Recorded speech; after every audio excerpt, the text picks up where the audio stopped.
আসসালামু আলাইকুম, আমি ডক্টর রাকিব ভুঁইয়া। তো আজকে আমরা আলোচনা করব অ্যামাইনো গ্লাইকোসাইডস ভার্সাস ম্যাক্রোলাইটস নিয়ে। তাহলে এইগুলা নামগুলা অনেকটা সিমিলার হয়, আমাদের এগুলো নিয়ে খুব কনফিউশন হয়। তো আজকে আমি তোমাদের এই কনফিউশনগুলো ক্লিয়ার করে দিব। ওকে, তাহলে চলো শুরু করা যাক। প্রথম আসি অ্যামাইনো গ্লাইকোসাইডস। অ্যামাইনো গ্লাইকোসাইডস কী কী আছে দেখো: স্টেপটোমাইসিন, টুব্রামাইসিন, কানামাইসিন, নিউমাইসিন। দেখো এগুলোর নামের শেষে দেখো মাইসিনটা হচ্ছে MY সিন। হ্যাঁ, দেখো MY, অর্থাৎ স্টেপটোমাইসিন, টুব্রামাইসিন, কানামাইসিন, নিউমাইসিন। দেখো MY সিন। হ্যাঁ, এবং এই ড্রাগগুলা সবগুলো দেখো সিমিলার হওয়ার কারণ হচ্ছে এগুলো সবগুলো হচ্ছে আসে স্টেপটোমাইস থেকে। হ্যাঁ, স্টেপটোমাইসিস থেকে, এরা হচ্ছে এগুলো থেকে হচ্ছে উৎপন্ন হয়। আর দেখো কিছু হচ্ছে, দেখো জ্যান্টামাইসিন, সিসুমাইসিন, নেটিলমাইসিন। দেখো এগুলো দেখো MI, এগুলোর নাম হচ্ছে কি MI, এরা কিন্তু MY না। এবং এগুলো আসে হচ্ছে তোমার মাইক্রো মনোস্পোরা থেকে। কোথা থেকে? এগুলো হচ্ছে ডিরাইভ করে মাইক্রো মনোস্পোরা।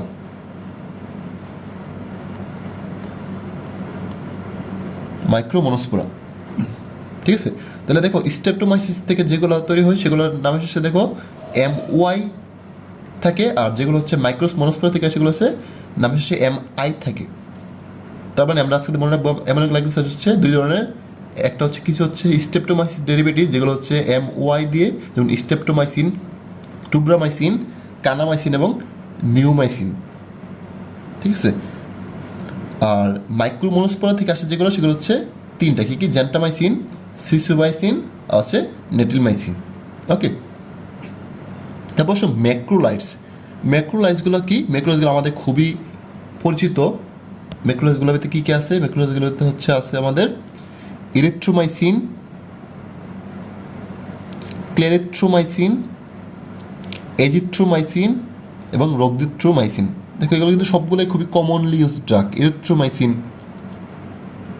তারপর ক্লেরিথ্রোমাইসিন, যেগুলো হচ্ছে আমরা ক্লেরিক্স নামে বা ক্লেরিক্স এগুলো নামে আমরা পেয়ে থাকি। তারপর হচ্ছে এজিথ্রোমাইসিন, তোমরা সবচেয়ে কমনলি ড্রাগ আমরা ডাইরেক্ট ইউজ করি, তাই না? জিমেক্স নামে বা এজেট নামে আছে বা রোজিত নামে আছে। ঠিক আছে, তাহলে দেখো এই ম্যাক্রোলাইজগুলো দেখো নামের শেষে আবার কি MY, অর্থাৎ ম্যাক্রোলাইজগুলো কার মতন? স্টেপটোমাইসিস ডেরিভেটিভসগুলোর মতো। এবং এগুলো হচ্ছে আসে আমাদের স্যাকারু, এটা না জানানোর সমস্যা নেই, তারপরে বলে রাখতেছি। স্যাকারু পলিস্পোরা,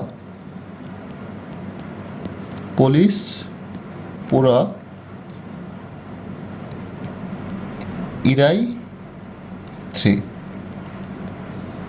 ঠিক আছে, এটা থেকে ডেরিভ করে। তাহলে দেখো অ্যামাইনো গ্লাইকোসাইডের স্টেপটোমাইস ডেরিভেটিভসগুলোর নামের সাথে হচ্ছে MYCIN মানে মাইসিন। আর মাইক্রোমোস্পোরা থেকে যেগুলো আসে এগুলো হচ্ছে MI। আর ম্যাক্রোলাইজগুলো যেগুলো হচ্ছে স্যাকারোপলিস্পোরা ইরেথ্রার থেকে আসে সেগুলো হচ্ছে MYD। এবং এগুলোর নাম কি? ইরেথ্রোমাইসিন, ক্লেরিথ্রোমাইসিন, এজিথ্রোমাইসিন অ্যান্ড রোগজিথ্রোমাইসিন। ঠিক আছে, এবার আসো এই এজিথ্রোমাইসিন ড্রাগসগুলোর ক্যারেক্টার নিয়ে আমরা আলোচনা করব। দেখো আমি একটা সুন্দর করে লিখছি, দেখো অ্যামাইনো গ্লাইকোসাইডস, তাই না? দেখো নোটা আমি একটু হাইলাইট করে লিখছি। মানে কি?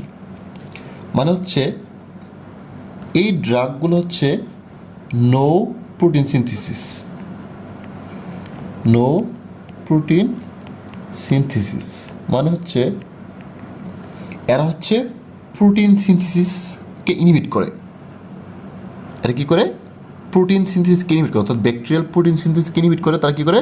ব্যাকটেরিয়ার গ্রোথকে অফ করে দেয় এবং ব্যাকটেরিয়াকে মেরে ফেলে বা ব্যাকটেরিয়ার থেকে আমাদের প্রোটেক্ট করে।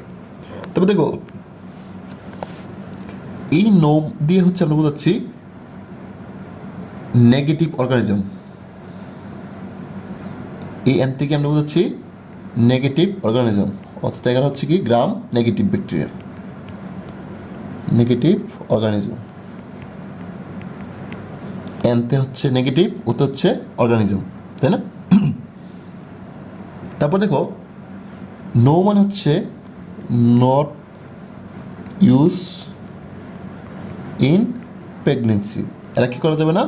এদেরকে প্রেগনেন্সিতে ইউজ করা যাবে না, কারণ কি এরা হচ্ছে তোমার টেরাটোজেনিক। তারপর দেখো এই যে NO, এই এনতে আমরা মনে রাখবো হচ্ছে নেফ্রোটক্সিক। এনতে আমরা মনে রাখবো কি? নেফ্রোটক্সিক।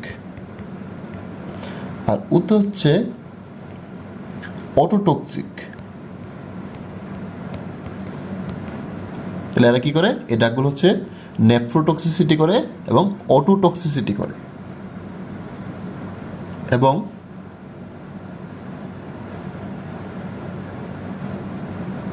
ঠিক আছে, তাহলে আমরা কি বুঝলাম? যদি আমি যদি আবার বলি অ্যামাইনোগ্লাইকোসাইডস কি? তা হচ্ছে নো প্রোটিন সিনথেসিস, অর্থাৎ তারা কী করে? প্রোটিন সিনথেসিসকে ইনহিবিট করে।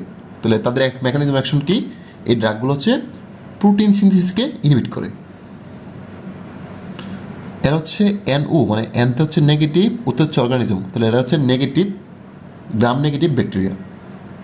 তারপর হচ্ছে নোতে হচ্ছে নো ইউজ ইন প্রেগনেন্সি। এদেরকে কী করে? আমরা প্রেগনেন্সিতে ইউজ করতে পারি না, কারণ এরা হচ্ছে কী করে? এরা হচ্ছে টেরাটোজেনিসিটি করে। তারপর হচ্ছে এরা হচ্ছে নেফ্রোটক্সিক, অটোটক্সিক। একেবারে অটোটক্সিসিটি করে এবং নেফ্রোটক্সিসিটি করে থাকে। তাহলে আশা করি আজকের পর থেকে অ্যামাইনোগ্লাইকোসাইডসের এই ব্যাপারগুলো নিয়ে আর কখনো কারো সমস্যা হবে না। ঠিক আছে, তো সবাইকে অনেক ধন্যবাদ ভিডিওটি দেখার জন্য।